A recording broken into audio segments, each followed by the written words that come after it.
এই ইনস্টিটিউশনে আসার মূল উদ্দেশ্য হচ্ছে এখানে একটা ব্যতিক্রমধর্মী যা সহজে সম্ভব না, সেই সম্ভবটি করেছেন আমাদের এই প্রতিষ্ঠান, তার চিকিৎসকবৃন্দ।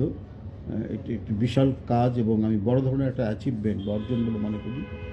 টঙ্গীতে তাসফিন নামে একজন কিশোর কেবল ইন্টারমিডিয়েট পাস করেছে, সন্ত্রাসীরা তার হাত বিচ্ছিন্ন করে দিয়েছিল।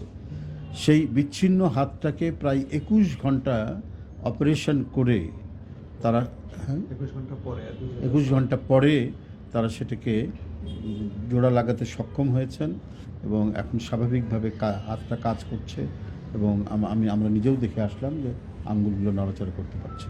মানে এখানে আসার এই উদ্দেশ্য হচ্ছে যে আমাদের চিকিৎসকবৃন্দ আমাদের বাংলাদেশে তারা প্রতিটা ক্ষেত্রে মানে চিকিৎসা বিজ্ঞানের যতগুলো শাখা আছে প্রত্যেকটি শাখায় আমাদের বাংলাদেশের সারা চিকিৎসকরা সিনসিয়ারলি কাজ করলে এখান থেকে হাজার হাজার মানুষ পার্শ্ববর্তী দেশ বা বিদেশে যায়, সে যাওয়ার আর প্রয়োজন হতো না।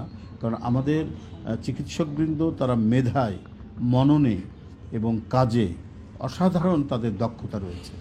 সেটার একটা বহিঃপ্রকাশ, তার একটা ম্যানিফেস্টেশন আমরা দেখলাম কিছুক্ষণ আগে এখানে। যে তাসফিন যে রুগীটা যার হাত জোড়া দিতে সক্ষম হয়েছেন আমাদের এই প্রতিষ্ঠানের চিকিৎসকবৃন্দ, সেই কৃতিত্বটা আমরা ডাক্তারদের দেখে আসলাম। হ্যাঁ, এটা ডাক্তার শরীফ তার নেতৃত্বে এখানে হয়েছেন এবং প্রতিষ্ঠানের সকল চিকিৎসকবৃন্দ, আমাদের পরিচালক মহোদয় বসে আছেন, তার প্রত্যেকের তত্ত্বাবধানে এবং মনোযোগে সেটা ক্রমান্বয়ে সে সুস্থ হয়ে উঠছে।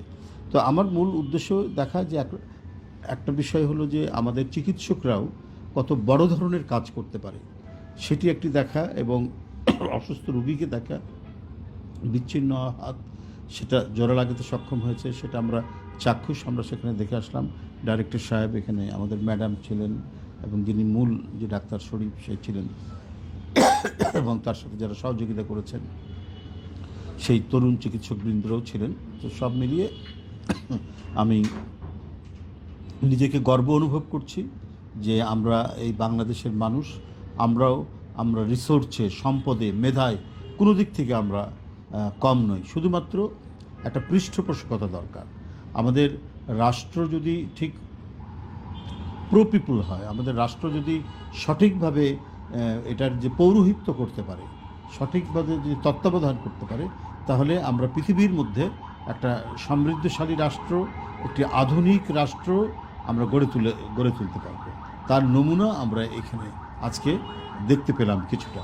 তো যাই হোক, আমি খুব দ্রুত তাসফিনের আরোগ্য কামনা করছি, দ্রুত সে সুস্থ হয়ে উঠুক এই কামনা করছি।